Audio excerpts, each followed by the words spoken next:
Bhandeyam Shri Guru Shri Yatha Paragamam Shri Gurun Vaishnavam Sya Shri Rupam Sagrachatam Sagana Raghunatam Vitam Tam Sajivam Sadvaitam Savadutam Parijana Saitam Krishna Chaitanya Devam Shri Radha Krishna Padan Sahagana Lalita Shivashikambitam Sya Om Agyana Timranda Shagyana Jana Shalakaya Chakshurumitam Yena Tasmai Shri Gurave Namah Gorva Bhistam Supurakam Gurganara Sesha Sambhushitam Chintya Chintya Samasta Veda Nipunam Shri Rupa Patanugam Govinda Abhidam Ujwalam Bharatanum Bhaktyan Vidam Sundaram Bande Vishwagurun Shah Divyat Bhagavat Prem Noe Bija Pradam Devam Divyatanum Suchanda Varanam Balarka Chelanshitam Sandrananda Puram Sareka Varanam Vairagya Vidyamburim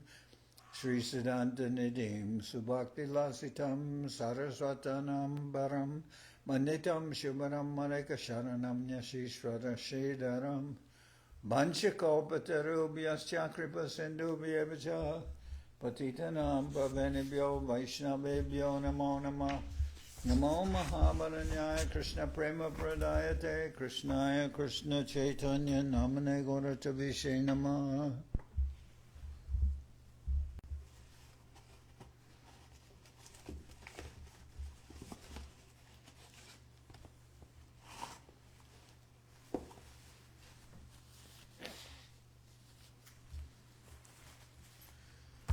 So now we're reading from the Garga Samhita by Sri Garga Muni, and with the translation of Kushakratha Prabhu. And this is the second canto, which is called Vrindavana-khanda. Vrindavana-khanda, and this is chapter 4, the liberation of Vatsasura. Narad Muni replied, after hearing Sanandana's words, noble-hearted Nanda became happy. He decided to go there with all the cowherd people, decorated with Yashoda, Rohini, all the gopis, many horses, chariots, soldiers, and Brahmins, with many cows, carts, adults, followed by children, musicians playing shankas and dundubis, and with his two sons, Krishna and Balaram, noble-hearted, King Nanda, riding on a chariot, went, O king, to Vrindavan forest. With his daughter on his lap, and his wife by his side, and accompanied by many cows and gopas, King Vrishabhanu, riding on an elephant, as many musicians sweetly played with mridangas, talas, Beenas, and flutes, all went to Vrindavan forest. The Nandas, the Upanandas, and the 6 Vrishabhanus, accompanied by all their associates, also went to Vrindavan forest. When they entered Vrindavan forest, all the Gopas and their followers made homes for themselves here and there. Maharaj Vrishabhanu built a beautiful city with many assembly houses, pavilions, lakes, royal roads, and 1,000 gardens. Everything was surrounded by a fortress with 7 gates and a moat 4 yojanas around. Filled with love for the gopis and intent on enjoying many pastimes, Sri Krishna wandered in Nanda's city and Vrishabhanu's city with the boys. O king, handsome Krishna and Balaram, as well as the other Gopa boys, were then given the duty of protecting the calves in Vrindavan. Accompanied by the boys, Krishna and Balaram herded the calves on the sacred outskirts of the village near the Jamuna's shore, passing here and there through many groves and gardens, enjoying many pastimes as they went, and sometimes even crawling on the ground. Krishna and Balaram walked in the forest. Wearing a network of tinkling ornaments and tinkling anklets, wearing garments of blue and yellow decorated with necklaces and bracelets, throwing things with the boys, intently playing their flutes, along with the boys making an array of notes with their mouths, and chasing the birds' shadows. Krishna and Balaram, decorated with flowers, leaves, and peacock feathers, were very splendid and glorious. O king, aware that the demon Vatsasura had entered among the calves on Kamsa's order, Krishna stealthily approached him, moving his tail as he ran among the gopas. With his hind legs, the demon struck Krishna on the shoulder. As the boys fled, Krishna grasped the demon's 2 legs, whirled him about, and threw him to the ground. Picking him up again with both hands, Krishna threw the demon into a kapita tree. When the demon died, the great kapita tree made the other kapita trees fall. As the astonished boys called out, "Well done, well done, well done, well done," the demigods in heaven showered flowers amid shouts of victory. Then from the demon came a great light that entered Lord Krishna. Sri Bahulashva said, "O sage, what pious deeds did Vatsasura do in his previous life, so that now he is able to enter Lord Krishna, the original Supreme Personality of Godhead, who is greater than the greatest?" Sri Narada said, "He was a great demon who was named Pramila and was the son of Muru. After conquering the demigods, he entered Vasishta Muni's ashram and saw a cow named Nandini. Desiring that cow, the demon transformed himself into a Brahman and begged for the beautiful cow. As Vasishta, who had divine vision, stood silent, the cow spoke. Sri Nandini said, "You are a demon, Muru's son, and you have assumed the form of a Brahman to steal the sage's cow. Therefore, O wicked-hearted one, now you become a calf." Sri Nanda said, "The great demon that was Muru's son at once became a calf. He circumambulated Vasishta, and the cow, Nandini, bowed down and said, 'Please save me.' The cow Nandini said, 'O great demon, at the end of Dwarpara Yuga, when you go among many calves, you will attain liberation.' Sri Narada said, For this reason, the demon Vatsasura entered Lord Krishna, the original Supreme Personality of Godhead. This is not very surprising."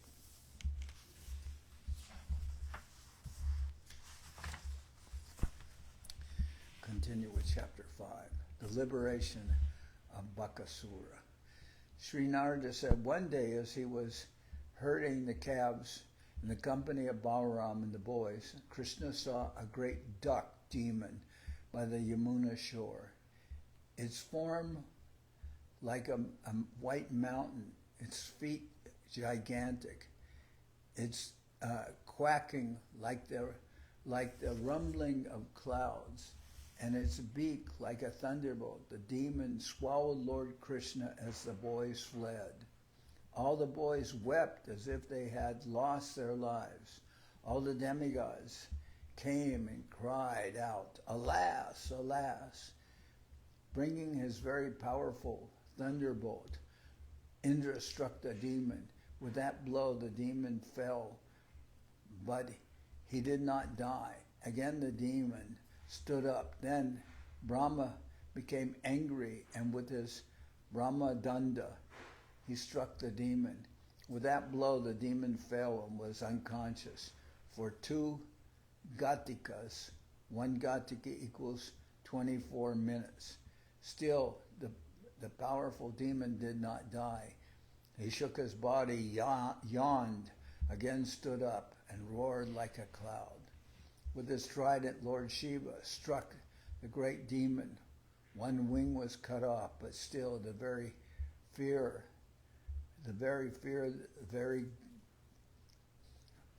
with his trident, Lord Shiva struck the great demon. 1 wing was cut off, but still the very fear The very fearful demon did not die. Very fearful demon did not die. With his wind weapon, Vayu struck the duck demon. The duck flew away and then returned. With his Yamadanda, Yama struck the demon. With that blow, the very powerful duck did not die. Indeed, the Yamadanda became broken, but the duck was not hurt. Then powerful Surya approached. The archer, Surya, struck the demon with 100 sharp arrows flying to his wing. The duck did not die. With a sharp sword, Kuvera attacked the demon. His second wing was cut off, but the great demon did not die. With his ice weapon, Soma struck the great duck. Tormented by the cold, the demon fainted, but then again stood up. With his fire weapon, Agni struck the great duck. Even though his feathers were burned to ashes, the very wicked demon did not die. Varuna bound him with a rope and dragged him across the ground. From the dragging, the great sinner was hurt, but he did not die. Next, powerful goddess Bhadrakali struck him with a mace. With that blow, he fainted and fell into a deep coma. His head broken, the very wicked and powerful demon duck rose, shook his body, and roared like a thundering cloud. Then Kartikeya threw his chachti weapon at him. Although one of his feet was cut off, that demon, the best of birds, did not die. Roaring like thunder, the demon angrily chased the demigods, and with his sharp beak made them flee. The demigods flew into the sky, and the demon, filling the circle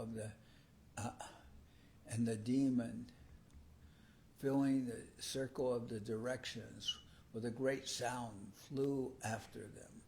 At that time, the Devarshis, Brahmarshis, and Brahmanas offered blessings to Nanda's son Krishna. Then from inside the duck, Krishna expanded his glorious form.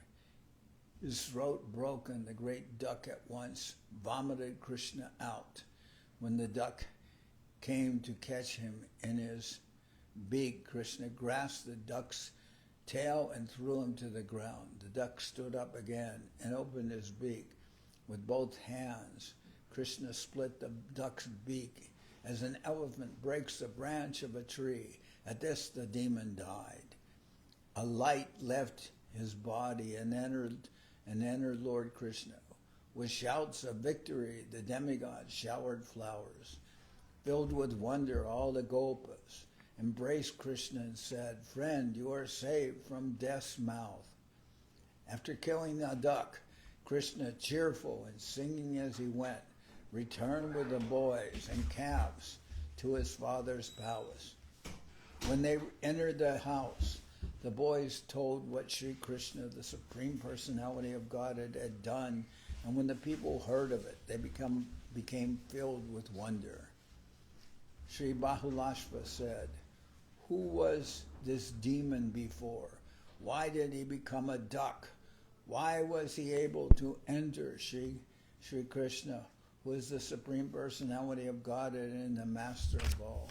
Sri Narada said, "O King, he was a demon named Utkala, who was Hayagriva's son. He defeated many demigods in battle, and he stole Indra's parasol, stealing from the kingdoms of many human beings. For 100 years, this powerful demon ruled a kingdom full of all opulence. One day, the demon came near Jajali Muni's leaf hut as the place where the Ganga meets the ocean. One day, the demon came near Jajali Muni's leaf hut at the place where the Ganga meets the ocean. Casting a fish hook into the water, the demon caught a fish. Although forbidden again and again, the wicked-hearted demon gave no respect to the sage's words. The powerful sage Jaijali cursed him, saying, "O demon, because you eat fish like a duck, become a duck." In a moment, the demon became a duck.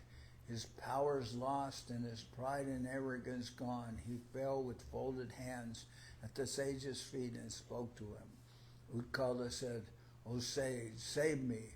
I did not know the power of your austerities. The wise know that association with great saints like yourself is the door to liberation. Saints like yourself see friends and enemies equally. They see that honor and dishonor, gold and a clod of earth, and happiness and unhappiness are all the same. O sage, what does one not obtain by seeing great saints? By seeing them, one obtains Brahma's kingdom and Indra's position. O Jaijali, O tiger among sages, what is the use of the three goals of life? By the mercy of great saints, one can attain the supreme Brahman." Sri Narada said, becoming pleased, Jaijali Muni, who had performed austerities for 60,000 years, spoke to him.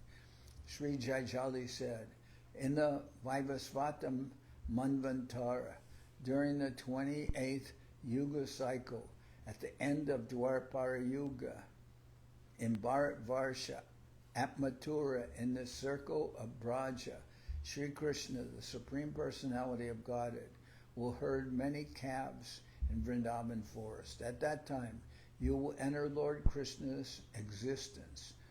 Of this there is no doubt. Even by hating him, many demons, such as Hiranyaksha, have already attained the Supreme." Sri Narada said, in this way, by Jaijali's blessing, the demon Utkala became Bakasura and entered Sri Krishna's existence, what is not possible by the association of great saints. So that's the end of chapter 5. We read chapters 4 and 5 of the Vrindavana-khanda, the second canto. 4 was the liberation of Vatsasura, and chapter 5, the liberation of Bakasura, the duck demon.